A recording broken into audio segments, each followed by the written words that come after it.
Good morning. Today is December 5th. So today will be day 5 of VLOGMAS. Oh boy. I don't want to go to work. I'm tired. So what I figured we would do today is I'm going to get ready for work, and I'm going to tell you guys an amazing, heart-wrenching, tear-jerking, Cinderella-style love story that you just really need to hear. So, this is one of my favorite pictures, by the way. And this one.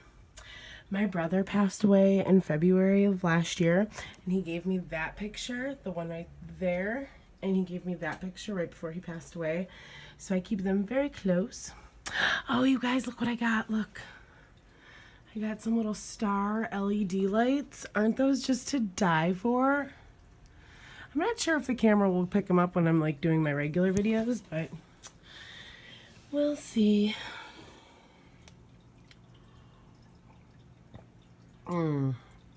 Look how cute this little mug sweater is. So, I'm going to get everything set up and I will be right back, okay? So, don't forget to subscribe and hit the notification bell. And give this video a big thumbs up if you enjoy hearing stories about people's lives. And let me know what you guys think in the comments down below. Are you married? Are you engaged? Are you dating? Long-term dating without planning on getting married? What your take is on people getting married too soon? Or are you divorced? Are you separated? Are you widowed? Widowered? Are you a widow? Just let me know in the comments down below what your take is on modern day marriage issues. I'm not an expert. I barely know anything about it, but this is my second marriage. So yeah, so let me just know all of that. And if you want to know anything else about my life, let me know in the comments down below as well. Let's get right into the story. So I'm trying to think of a good starting point. We should do like a matte Christmas look.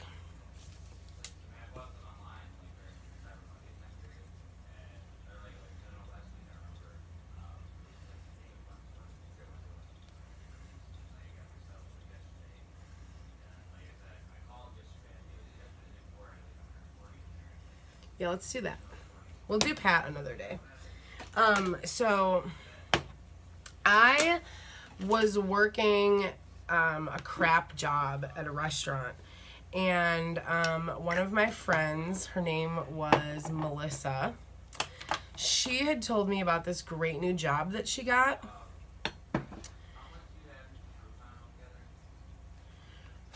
And it was at a company called Integrity Energy. I will make this part very short. Let me check the time too.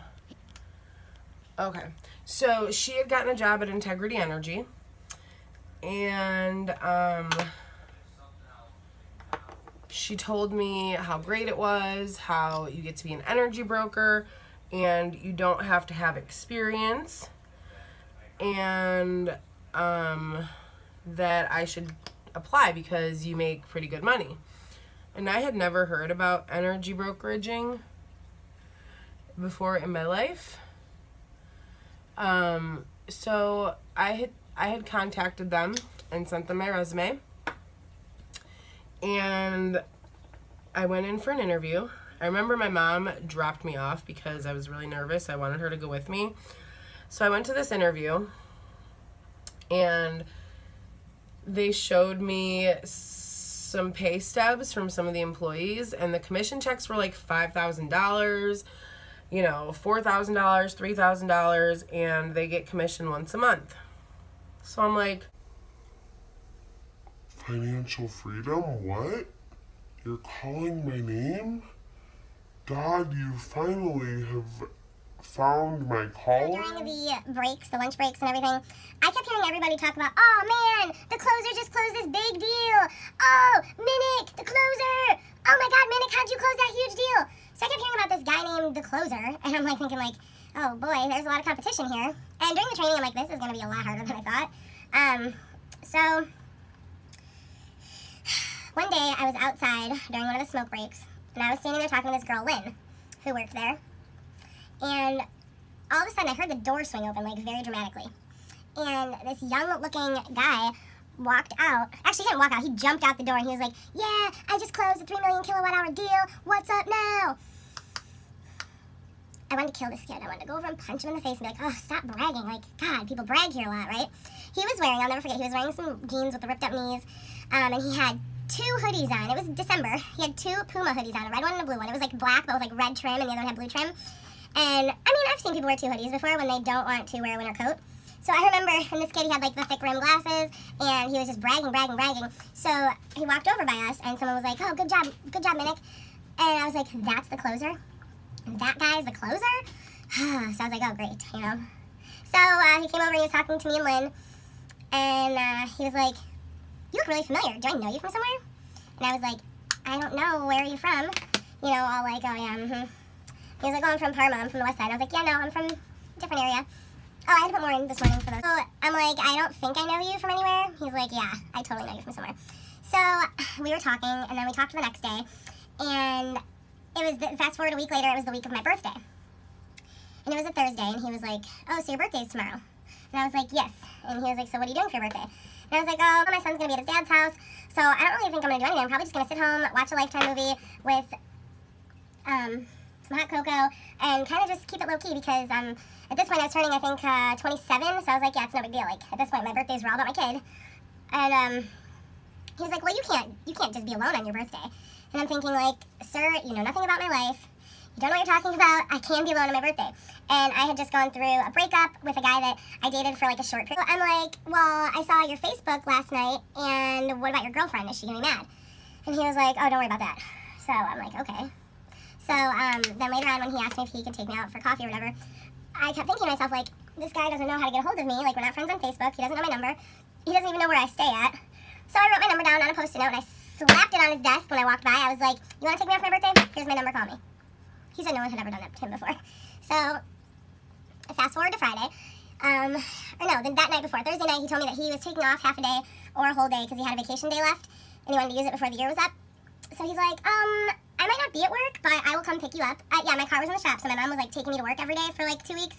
And he's like, I will come back and pick you up at 5, and we'll go out for your birthday. So, longer story short, Friday, December 12th, 2014, my birthday. I gotta check the time again. Okay, good. We have plenty of time to do a quick eye look. I can always finish up like my mascara and stuff at work, so that's what I love about my job. So, I went to work on my birthday, and my mom, the embarrassing woman that she is, I love you, Mom, she decided to show off, and she was so proud of me with my new job that she decided to order pizza for the whole office. And I was like, oh boy, she didn't. So, I mean, she was really proud of me with the new job, because it was like going to be the difference between me being able to get my own place again with my son and everything. Like, I was staying with my parents at the time, so. By the way, I'm going to paint this hand today, I promise. I was going to get my nails done yesterday and I didn't, so maybe I need to lower. Whoa. Maybe that's better. So, my mom orders pizza for everybody in the office, and he thought that was so cool. He's like, wow, your mom's really cool. And I was like, yeah, she's just overbearing.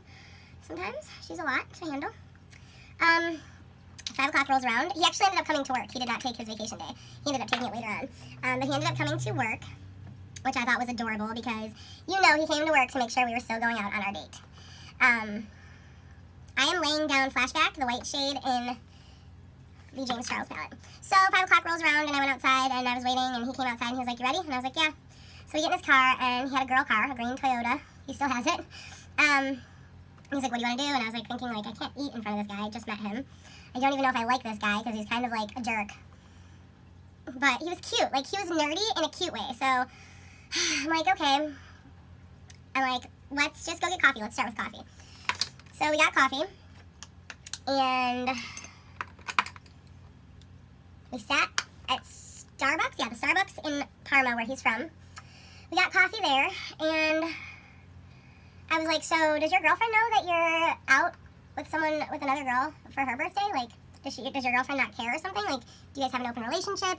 Because I was confused how a guy with a girlfriend could go out to dinner.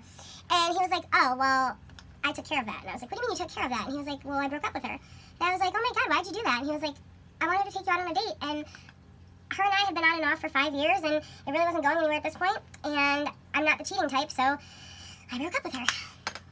Which, that kind of like, I was like, oh my God, like, this guy broke up with this girl so he wouldn't cheat on her so he could take me out on a date. Like, how sweet is that? So we have our coffee and we're talking, and he's so shy. He barely says a word. And after that, I was like, so what do you want to do? And he's like, I don't know, what do you want to do? And it's just kind of like that awkward, like, okay, the night's over, like, you know. So we ended up going to the parking lot of the apartment building that he was living in. And I don't know how I want to do this for my guys. Do I just want to... Ooh. So, yeah, we went to the parking lot of the apartment building that he lived in. And this is the shade You're Kidding in the James Charles palette, the red one that we swatched over here. This shade. Why do I look so tan? But, like, it's really... That's how I do my bronzer. So maybe I'm doing something wrong. I went back over it with my translucent powder.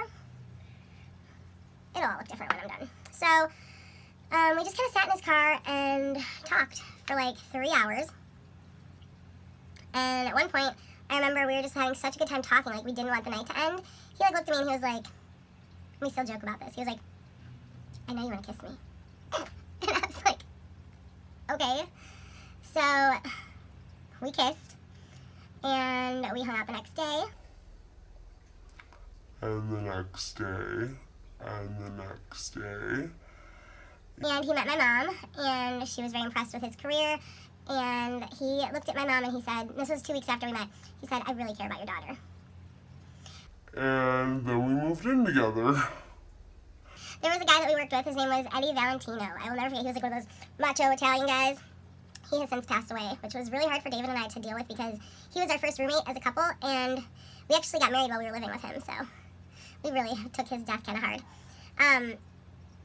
So I remember the one time he was telling me how like he was fighting with his mom that he lived with at the apartment place, and he was like, yeah, I don't know, I'm moving out, blah, blah, blah. And I was like, yeah, I was like, my mom told me I need to find a place within the next 2 weeks. You know, I really need to get out of her house. And he made a joke about, why don't you just come stay with me and Valentino? It'll be like 3 coworkers living together as roommates. And I'm thinking, like, is this kid crazy? He must be crazy. So, long story short, we moved in together after 2 weeks of knowing each other. And then 2 weeks later, we're laying in bed watching TV. So we kept dating at that point. We shared a bedroom at this house that we were all living in. Valentino was the one who had rented the house originally. And Dave and I just kind of rented one of the rooms from him. And it was really fun. It was like the best 2 weeks ever. And we were all having so much fun. We would cook for each other. We would all bake. And we'd all go to church. Every Sunday we went to church. Valentino was very big on that. So we were having the time of our lives. And we were laying there one night.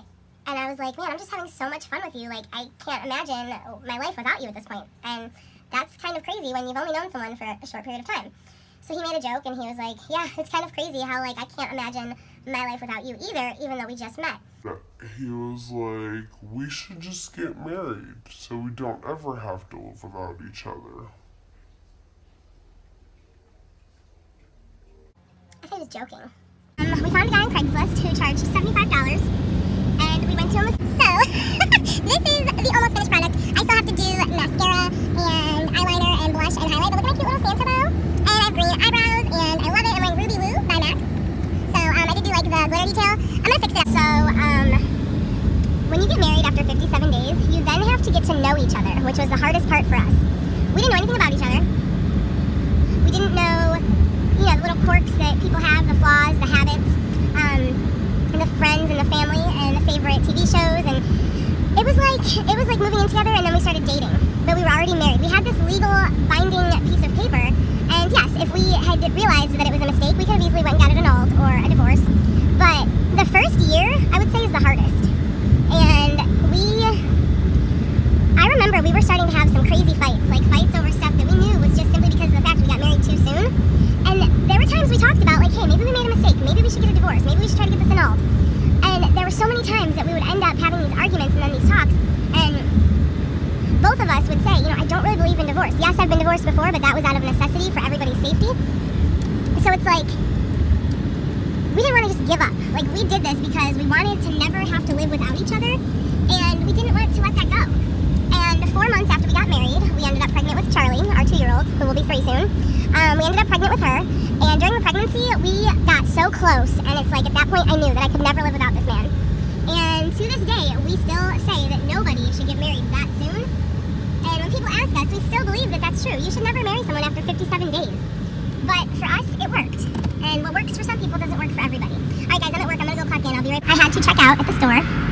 Now I'm driving back to work. So I guess my best advice for anybody who is getting married, make sure you know what you want out of life, and make sure your significant other knows what you want out of life. Because once you're married, the actual... This guy could have totally went. Do you see that? He better go after these cars because I need to go. The actual thought of like getting married and then getting divorced is like just sad, I think. And at this point, I couldn't imagine my life without David. And we still fight. I mean, every couple fights. And this year, in February, my brother passed away. And I was going through some hard times. And we actually separated for 2 weeks. And it was the saddest 2 weeks of my life. But we both did some soul searching and realized that no matter what we were going through, being together, fighting, it was going to be better than being apart, if that makes any sense. And after we both came back home from the separation, it actually happened on a day that I got into a car accident. I was going to surprise him on my lunch break, or on his lunch break, and I got into a car accident, and I called him and I was like, hey, I'm like 2 minutes from your work, I got into a really bad car accident, and he dropped everything and rushed to the scene of the accident and took me to my job because I had to go to work. And that night, he packed his stuff up at his dad's, and I packed my stuff up at his mom's, and we both went back home, and we kind of started fresh. And one of the biggest things that we make sure we do now is communicate. Communication is like the key to every marriage. If you can't communicate with your significant other, then you guys have no business being together. And it took us the longest time to realize that not everything has to be a loud argument. Now, don't get me wrong, we do fight. We fight just as much as any other couple. But the fact that we did get married so quickly kind of makes us proud that we're still together.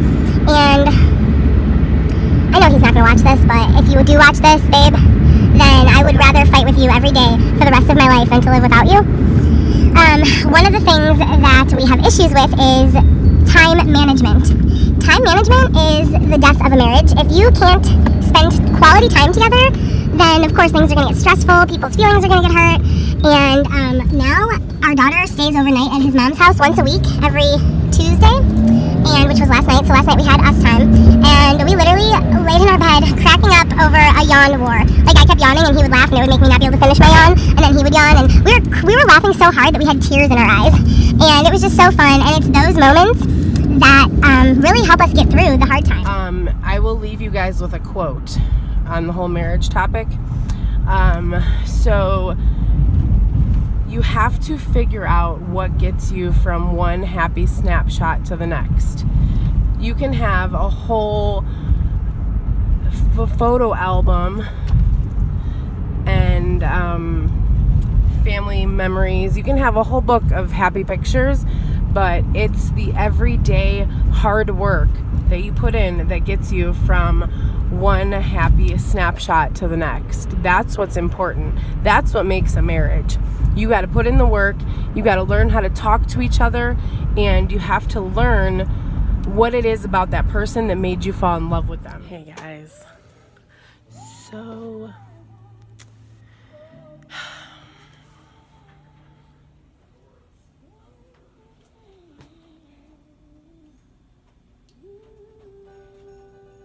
I was